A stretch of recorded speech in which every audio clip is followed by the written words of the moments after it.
Well, Udin, it's an honor and a privilege to talk to you. Really excited because we connected a little while ago on LinkedIn, and we have mutual interest in the subject of church safety and security. You're a little bit different than one of my normal guests, but you're not in the US, you're in South Africa. So I'm really looking forward to this conversation to hear about similarities maybe between church security in America and South Africa. But I'm sure there's a lot of differences as well between how security is taken at house of worship in South Africa. So firstly, welcome to the podcast. Thank you. Thanks, Simon. And tell us, tell us a little bit about your journey, Udin. So how did you get into church security in South Africa? So I'm passionate about security in the private sector. I've been working for a number of companies, and I'm not born and bred a Christian. When I got married, I actually converted Christian. And I think over the last sort of 17 years, I've sort of been active in this space where I saw a gap in church security, whereas you can apply what you've learned throughout your career within the space. I've sort of got active within that space in church security in a specific church in South Africa.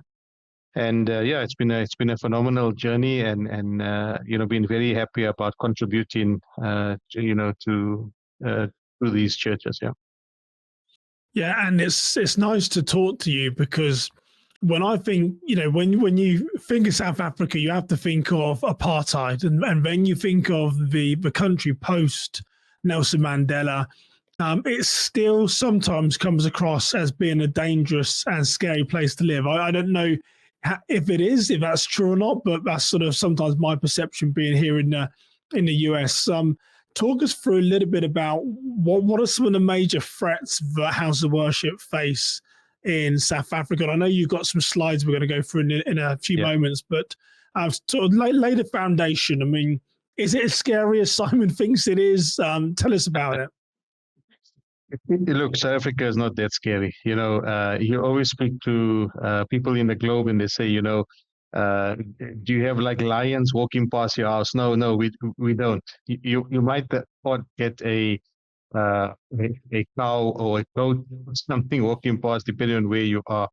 But in terms of safety, like any other country, you have your good areas and you have, areas that, especially where the poverty line is and, where crime is rife. So there are some areas in South Africa that are super safe. We've got the best wildlife, got one of the 7 wonders of the world, Table Mountain in Cape Town. So it's a fantastic place to actually live, enjoying staying here. I don't see myself leaving South Africa. Really want to contribute in the space. So to answer your question, yes, there's a lot of sensationalization in the media sometimes, where there's no background story about an incident. You just saw something and then the context it's taken out of context at certain times. But on the backdrop of what I'm saying, it is a dangerous place to be as well. The murder rate is high. If you look at the war between Russia and Ukraine, which started, I think it was the 24th of February, 22. And if you look at it, I think they're about a year and 10 months into that war. I think there's about 9,600 people that were killed in that war. But in South Africa, in 7 months, we over 10,000 in 7 months in terms of the number of murders. So yes, it is a safe place in certain areas, but again, you need to know where to go. You need to know where to navigate. You just cannot come to the country and not know where to go. Yeah, and it's funny that you say it. So one of the things that goes through my mind is, in the US, there's a lot about gun culture. There's been an increase in mass murders at house of worship. What are some of those things that you fear could happen in a church in South Africa? Is it more violent crime, more sort of extreme crime, murder? What are some of the sort of the threats that house of worship in South Africa faces? Yeah.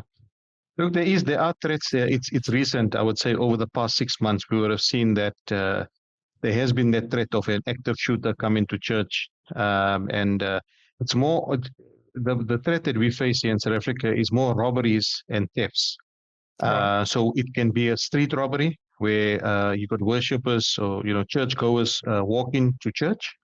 and they are robbed either, when they walk into or leaving church, or whilst you're in the congregation, and whilst even whilst the pastor is conducting his sermon, robbery can take place. So Wow, like live during the service, live. there could be a robbery. Wow. It has happened.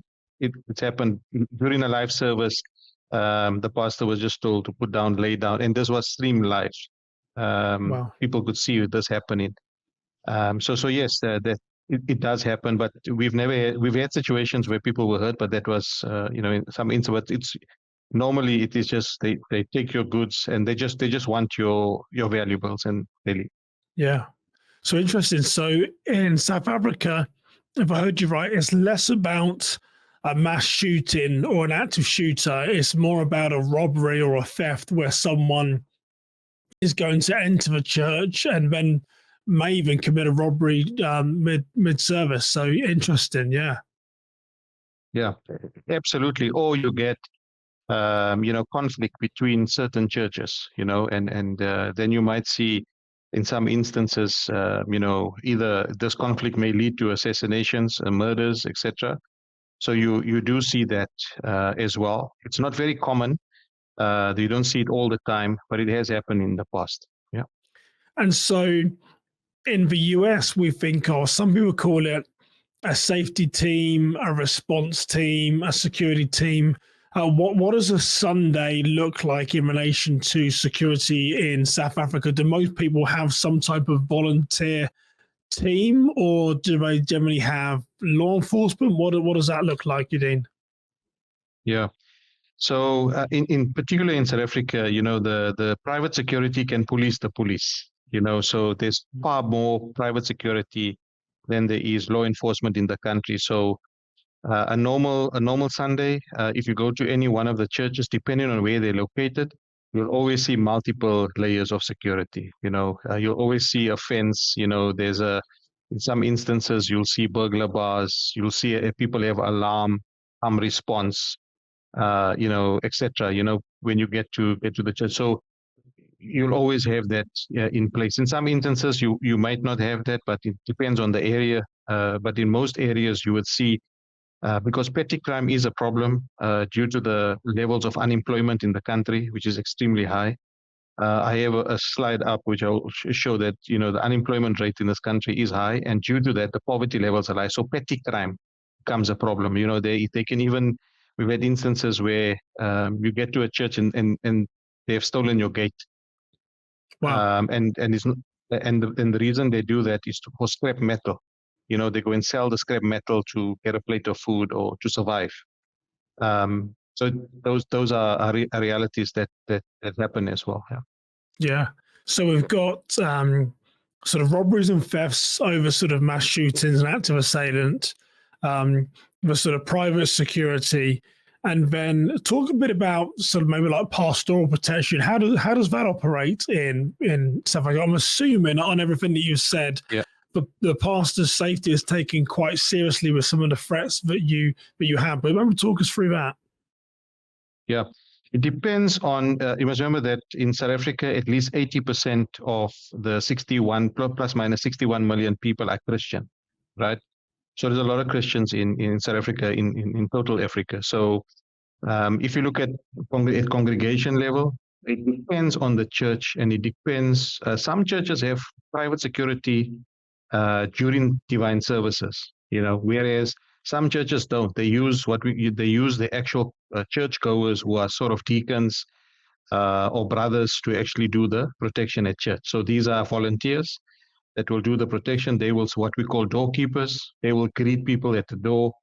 They will welcome people, and whilst they're welcoming people, they're also looking at suspicious behavior. They know who are the regular churchgoers. If they do see someone that's out of the norm, that's not a congregant that regularly attends divine services, that will be flagged through a process in the most humble way, because you cannot close your door to anyone. But you can be mindful, because in some instances you'll have people coming in and you have petty theft or cell phone theft in the church. Those types of thefts. The person is just coming there, and as soon as you go up for communion, now communion is different in certain churches.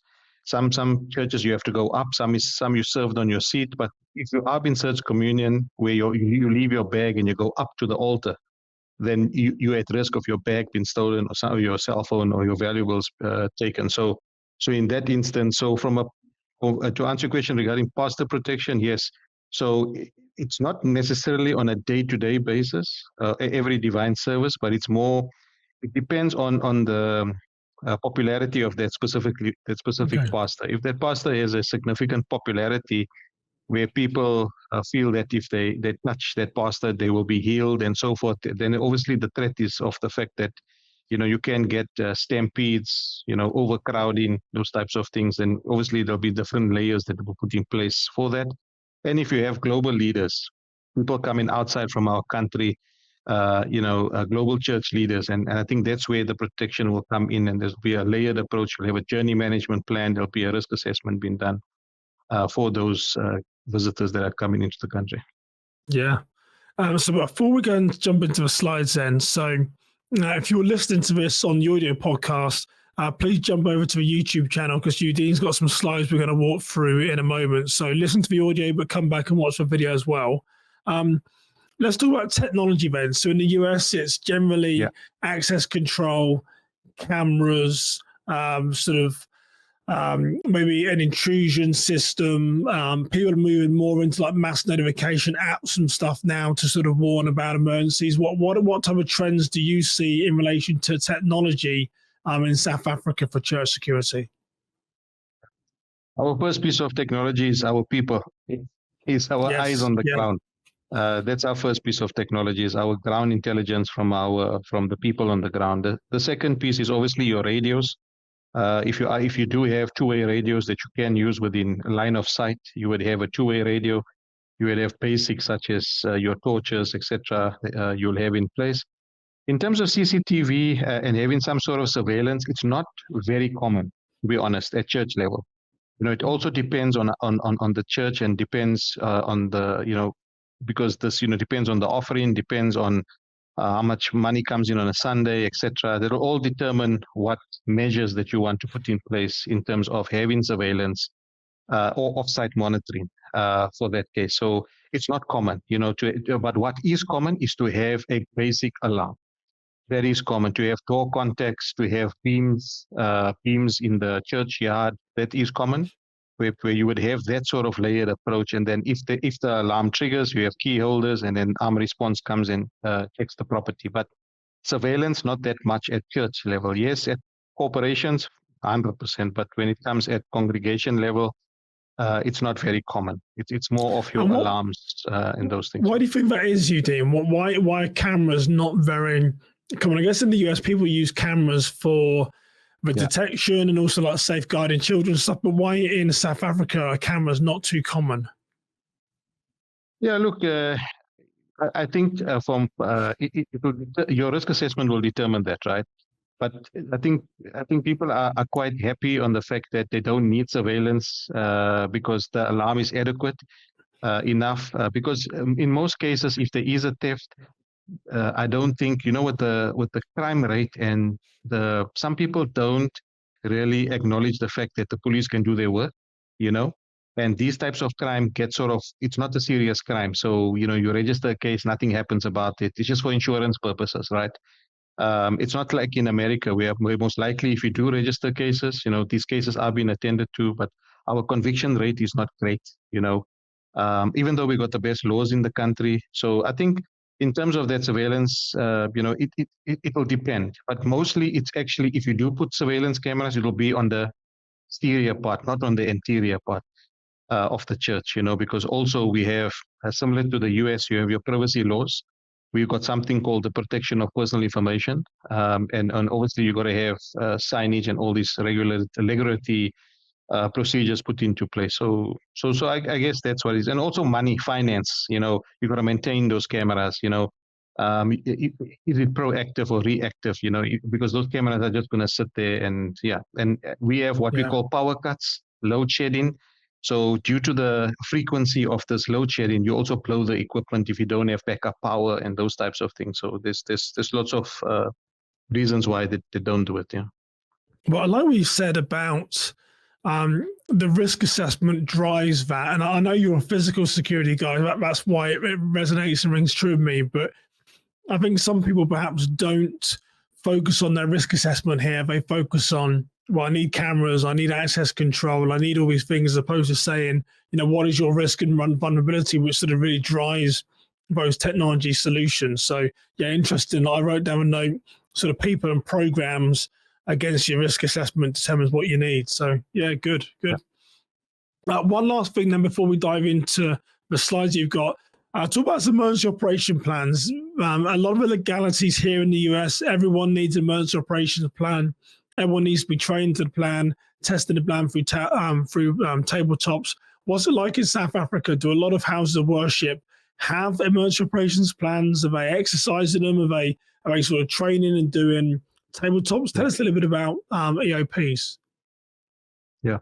So I think it is law in the country. We have something called the Occupational Health and Safety Act, which sort of governs emergency response and safety, in terms of that. So you have to have, like, for example, one evacuation drill per year, per annum, at least at the minimum. You should do that. So I must say, not every congregation is in the space where they've got live emergency plans, where you've got the active document, it's been reviewed, where they actually do tabletop exercises on a regular basis, etc., etc. It is there, but it may not be very common in some at some churches. It all depends, because you have congregations in the poorer areas where people are not actually literate. Just remember that. So you've got illiterate people, they cannot read. How do you actually then have a document? So you have to use a different type of way of actually communicating. Okay, in an emergency, so you have to speak the language that they understand at their level in terms of emergency response. But it will relatively be, your baseline will always be covered in your document. We do encourage to say, please, have your exercises, do it, but it's by law, right? They have to do it. So if the church doesn't do it, the actual leader of the church can get a fine up to 10 million rand, which is about just under, say, about $700 US, and up to 10 years imprisonment. So again, it is serious, and so especially from a fire perspective, if you haven't tested if you haven't inspected your fire extinguishers, and those types of things, it all governs those types of fire equipment and fire safety, etc., to make sure that's in place. And it sounds like there's a lot of trade-off between sort of illiterate people that perhaps haven't had the opportunity or exposed to education, being at churches. So it's more challenging for them. So that's fascinating to hear that. So let's go into your slides then. Let me see if I can put them on the screen here. So again, if you are listening to the audio podcast, Udin's got some slides which we're showing, so you can head on to the YouTube channel, which is just Worship Security Academy, if you want to see the slides that he's going to talk us through. So you did touch on it earlier when you mentioned about the high unemployment. So talk us through what we're seeing here then, Udin. Yeah.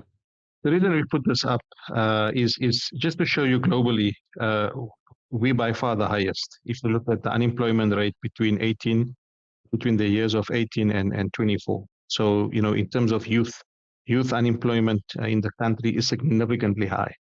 Now, if you look at the crime levels in the country, it is led through poverty. So if I'm sitting at home, I don't have a job, I don't know what to do, I need to eat at the end of the day. What do I go to? I resort to crime. And, because I'm a police reservist as well, I exposed to police operations. Also in my line of work, I'm exposed to police operations.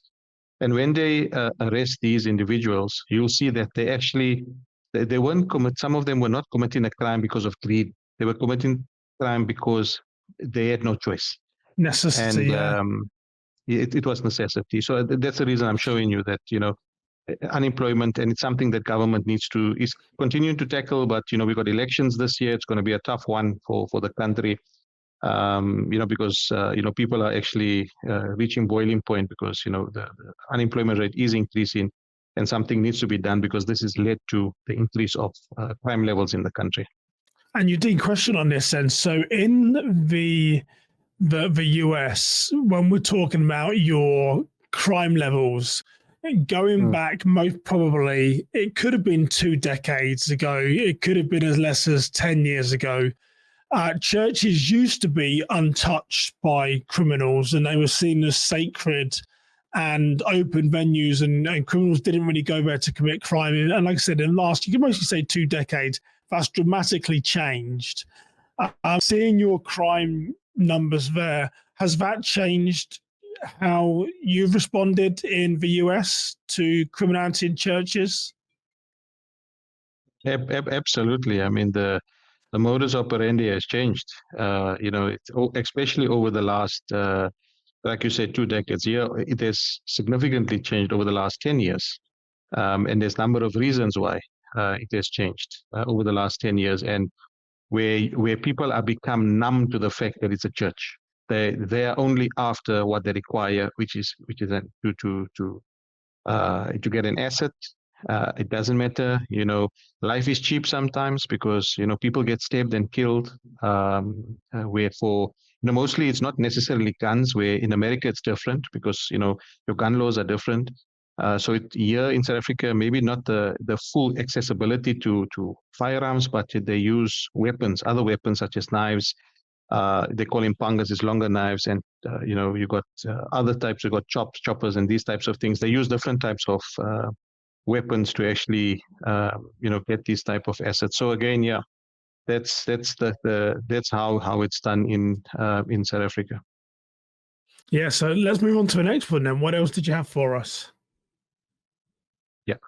So on the next slide, you'll have a look and see. So this is some crime stats we just pulled up here, just to show you in totality, in terms of 100%, that most 41% of crimes in South Africa are contact crimes. So the contact crimes are the most serious crimes in the country, where you'll see it's murder, attempted murder, assault, rape, other sexual offences, etc.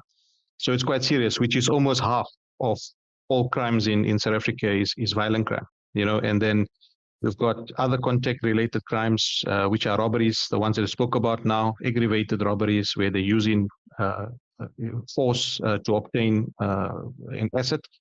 And then you got other serious crimes, commercial crime like fraud. You'll see fraud is not that high, even though cybercrime and those type of categories will fall under what we call commercial crime. But it's not that significant at the moment. And then you got other property-related crime, which is quite high. Like, for example, hijacking of vehicles, theft out of motor vehicles, equates to about 24%, and that's also increased. So on this slide, just giving you a synopsis of what does it look like in terms of crimes in South Africa. Is carjacking still high in South Africa? I mean, obviously the percentage numbers there, but is that still something which is quite common in the country? Common, yeah. So, if on average, it could be about plus minus 50 cars a day that's been stolen. That's now excluding trucks, trucks and cargo crime. That's probably about plus minus 2 a day. So again, it is happening on a daily basis. So there is a lot, and I'm talking not only at one. We've got 9 provinces in South Africa, so it's out of the 9 provinces. Yeah. It's fascinating. Yeah. Okay. If I go to the to the next one. Yeah, if I go to the next slide, in terms of we spoke about this earlier, Simon, in terms of what are the most common related church crimes, and you will see that definitely theft and robbery stand out. There's been recent incidents where churches have been robbed. There has been warnings by the police, who put out warnings to say, churchgoers, be careful. When going to church, be vigilant. Put out some safety notes. And then I was speaking about the one that was serious in July of 2020, where there was a dispute between specific leadership in the church, which led to a number of people being killed. But again, that is not something that is common in South Africa. But if you look at how, when people are robbed on at church, en route to church, if there's special services, I spoke to you the last time about Thanksgiving. You've got special divine services where, for a fact, the criminals know there are special divine services. In South Africa, we're not a lot of money is cash. It's not electronic. So whereas in the US, a large portion, you tap in, you got all it is electronic payments, which are available in South Africa. And I think a lot of the churches are trying to change the mindset of churchgoers, because the churchgoers want to put money in the offering box because that feels like that's where my blessing comes from, and to just go and ask someone, especially the older generation, to go and ask them to say, no, you got to scan this thing and put like a snap scan or something. They're not going to do it. So again, cash handling at church level continues to be a problem. And as soon as you deal with cash, it can be robbed.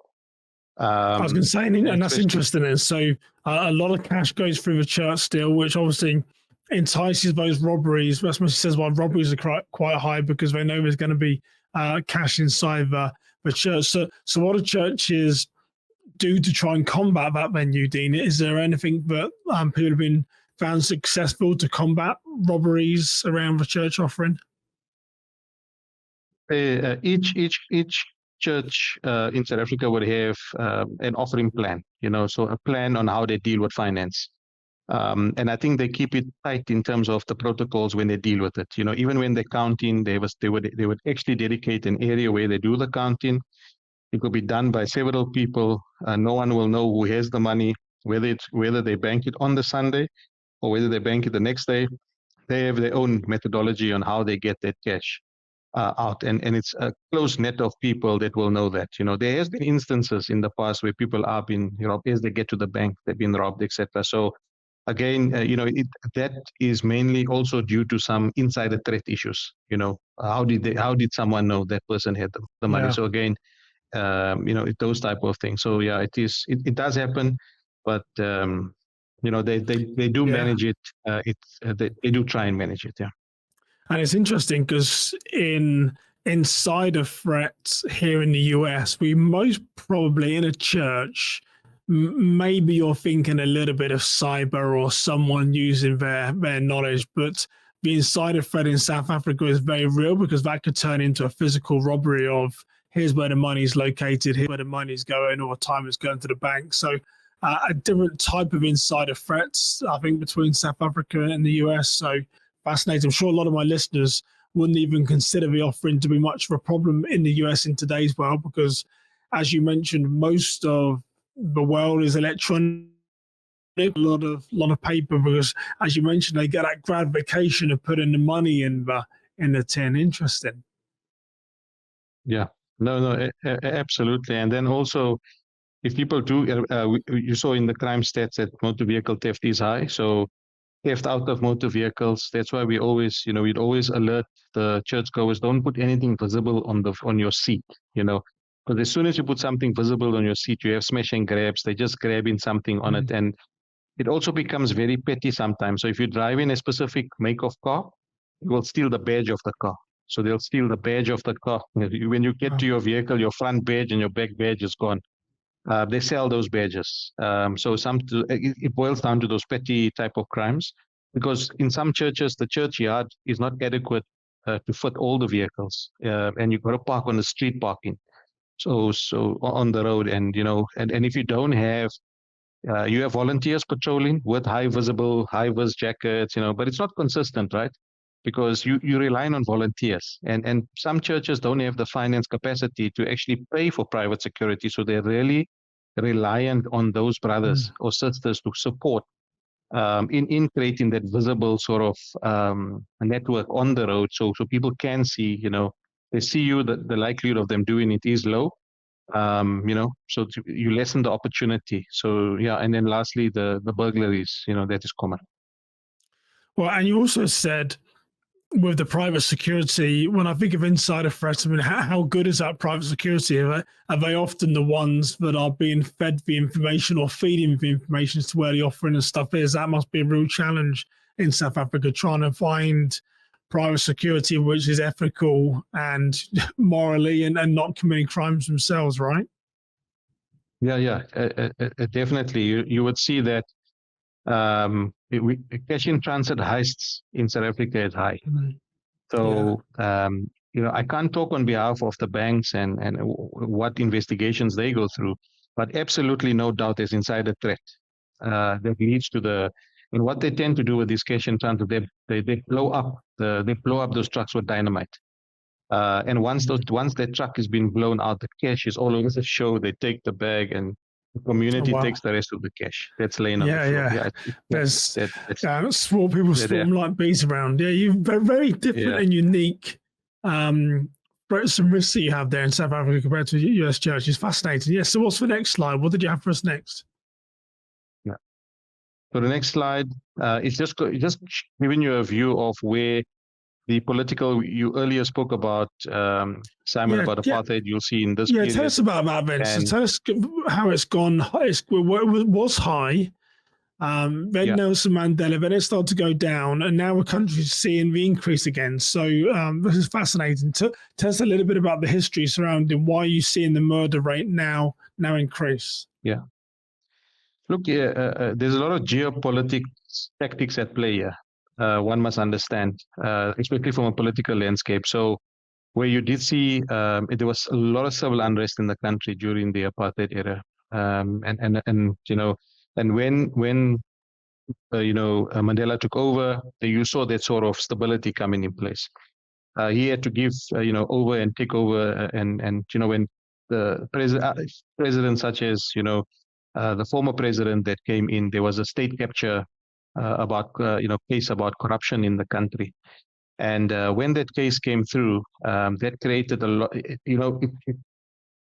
The report is out. It's a public report. If you Google state capture South Africa, you can read about it. But that sort of destabilized the law enforcement to a degree, and and when law enforcement never had clear direction in terms of what they needed to do in terms of their mandate, you've seen that criminals capitalized on this. Because when we hosted the World Cup, you'll see we hosted the World Cup in 2010.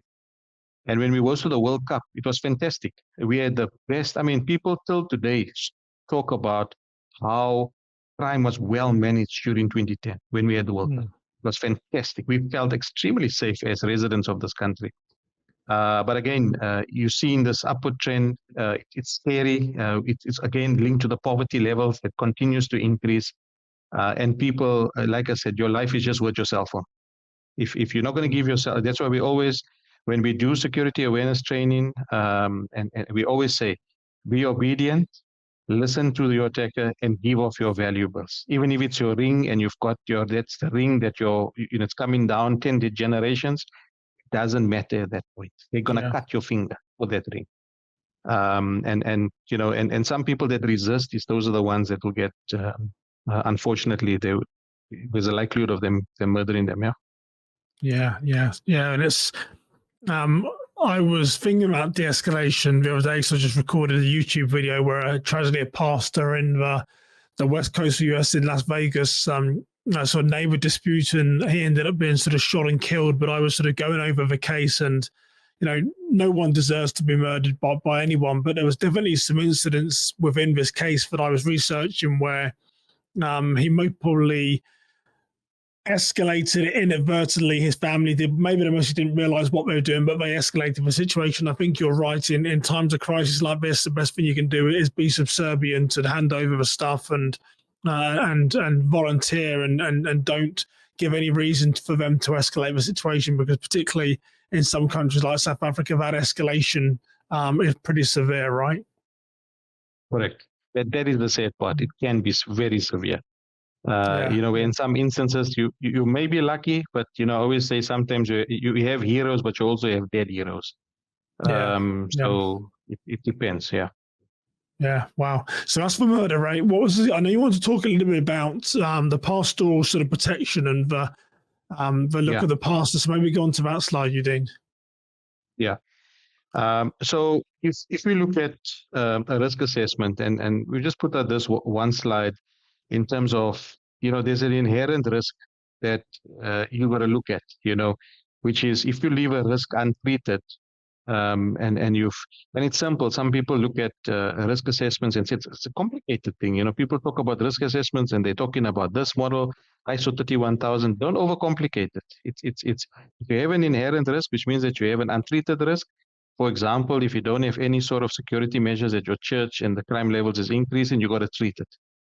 And if you have treated it through, then you still have a residual risk, and then you have obviously a target risk. So these are just models that you can look at and at the church, and don't overcomplicate it. Yeah. Use what works for you. In your but use the methodology. Whether you would want to, what is an acceptable risk for the congregation to actually accept, because it's too expensive to actually resource this risk, and you decide to accept it. If you want to transfer the risk, you got to decide, okay, I'm transferring to private security. Private security will then assist you in church services and so forth. It's quite simplified in doing it. So risk assessments are not complicated, and especially here in South Africa, people would look at the risk assessments like, and it doesn't have to be a long 30-page report, by the way. Because not many churches will have a budget to bring in a professional that can actually do it. You got to teach your volunteers on how to do it. Somebody that's willing, somebody that has that eye for it, and you teach your volunteer on how to actually identify risk. Yeah, that's good.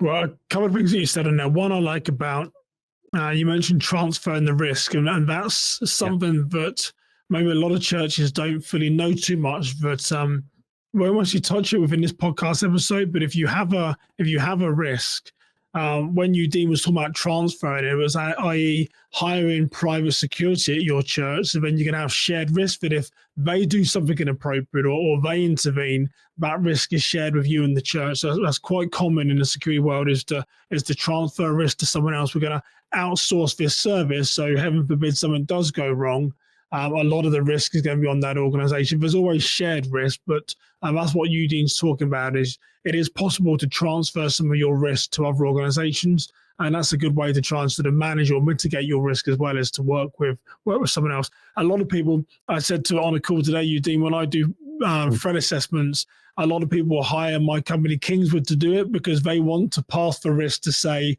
well, Kingswood Security said that this guy wasn't going to come here and attack us, and he did come here and attack us. So that's on them. But I do that knowing that that's part of the game, right? That's sharing the risk, and they're passing that risk to me, which has the more skills and abilities and gifts to deal with it. So yeah, I just want to make sure we covered that. So go on to your next slide then, Udin. I know you're going to talk about your hotel, yeah. So Udin, talk us through then the risk assessment when you might have a pastor staying at a hotel or someone is visiting the house of worship. Yeah, thanks, Simon. As I mentioned earlier, that before you start anything, you've got to do a risk assessment. And if you have a visiting pastor that's coming, you would have done your risk assessment in terms of the popularity of that specific minister or pastor, and then you would actually then do a risk assessment. Now, in front of you is a very basic risk assessment. Don't overcomplicate risk assessments, because people look at risk assessments, they're expecting this 30-page document. It's not necessary. You just got to get the baseline rules for you to understand what the threat is and what resources to put in place to mitigate the threat. Baseline information such as who's the security manager, what's the reception phone number, what's the address. It's important to understand how many bedrooms are there. If you have multiple guests coming in, if it is a VIP, stay in the protocols. The VIP won't be on the ground floor. There's a specific floor. The VIP will be on specific protocols, doing a necessary sweep, etc. if necessary.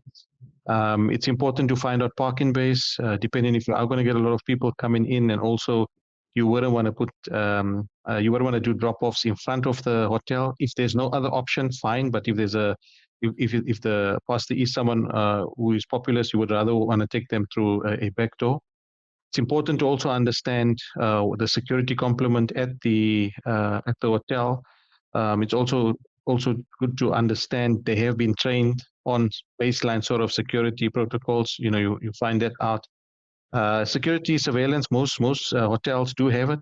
You don't need to overcomplicate it to find out whether the person has a license plate recognition camera, and the camera must be of good quality. You should be able to see a face at least coming into the lobby and to the parking area, and it should be covering certain key areas within the hotel, and should at least have 30-day recording if the cameras are just recording for 5 days or 7 days, you know for a fact that if there is going to be an incident, the law enforcement would want footage, security would need footage, etc. You also determine your first aiders, your fire marshals on site, whether there is a doctor, and it is the doctor 24 hours, etc. I think what's very important is to understand, do they have evacuation documents in place? When was it last updated? Because if the evacuation documents were updated 2 years ago, it's not good enough. The evacuation documents should be updated on an annual basis, or when something changes. That determines that the evacuation document will change. Because if you need to evac, and if there is a threat, if you have a VIP, you need to know how to actually exit. And if it is a bomb threat, you have your emergency assembly area 1 and 2. You need to know where to assemble in an emergency situation. In South Africa, you have an issue with what we call load shedding, which is called power cuts. Now, it's very important to also establish that the electronic equipment, like for example CCTV, is on an uninterrupted UPS. It is on a power supply, so when the generator kicks in, because there is a delay, there is like a 15-second plus minus delay before the generator kicks in. It is autonomous, but there is that slight delay and you can damage the equipment, you can lose the footage as well. But most hotels would have that. You got to understand where is the safe. If the hotel does have a safe, it's always important, if you do have an international traveler, put your passport and that in the safe. Don't move around. It's not necessary to move around with your passport. You can lose it, and in a way you have a situation. It's important to understand, like the incidents over the last 6 months, just speak to the security manager, build that trust with the security, because sometimes they may not want to expose themselves, but if you build that trust, and this evaluation shouldn't be done like a week before. You should build that relationship, and if you know that the pastors coming to the hotel, go there in advance. If you have a 2-month advance, like go there and go regularly, so you can you build that relationship with the security manager. If there's a pharmacy, it's important to know where's the nearest hospital, and if there's a requirement for bomb sweeping, you would do that as well. And the hotel will naturally do it, or you can get law enforcement or private security to assist you with that. That's what we do in the space here. And then you can sort of level out your risks in terms of whether, what the impact would be, what the likelihood of these incidents, and you just jot down a few things, because sometimes you would have demonstrations. It's common in South Africa. Demonstrations, we have at least 12 demonstrations a day. And at certain times, like, when people are getting salary increases or elections, you're going to see demonstrations significantly increase. It's important to understand where these demonstrations are. So what we do is, you should have what we call predictive intelligence, understanding what's going to happen. There's a march happening. Is that march going to be taking place on your route that you are going to be driving? You got to check that, and it's important to stay close to the church if it is possible. If it's not, then you got to have to plan your A, B, and C routes to go to and from. Yeah. Udin, man, you just took church security to a whole nother level going through that. I know a lot of listeners are thinking, what now? But it's dictated by the risk of your country that you have to go into this depth. When you start talking about bomb sweeping, there's a lot of people thinking, my head has just exploded. But it just shows the complexities of church security in South Africa. And what I did like, which does correlate to us here in the US, is that you're talking about looking after pastors when they're away from home, or dignitaries coming in, or people to come preach your church. I'm sure not many US churches really feel like we've got a guest speaker coming in this week. What do we know about them? Where they stay? And do they need a safety plan? We might have a good plan for our pastor for executive protection or pastoral protection, but what about a guest speaker who's coming to our church who could equally be as high profile or be talking on a different topic or subject which could be controversial? So some of your things might then come into play then. But not many churches in the US are going to be considering bomb sweeping, but it's great to know you've opened their eyes there. Now, did you have one final slide I forget? No, this is the final slide. That is the final slide. Yeah. So I'm grateful that you've taken the time to come and walk us through this. You've given me a lot of good nuggets. I like your risk determines your resource. I'd really encourage the listeners to remember that. That was a great line from you, Dean. Your risk determines your resource. There could be things that you're asking for. Are they within your risk assessment? Are they needed? against the risk that your church has. And hopefully the things that Udin's taken you through have been informative. They've been interesting to see how a high-risk country deals with church safety and security. So Udin, thank you for joining me. Is there anything that you'd want to say to church leaders here in the US as they tackle the difficult subject of church security?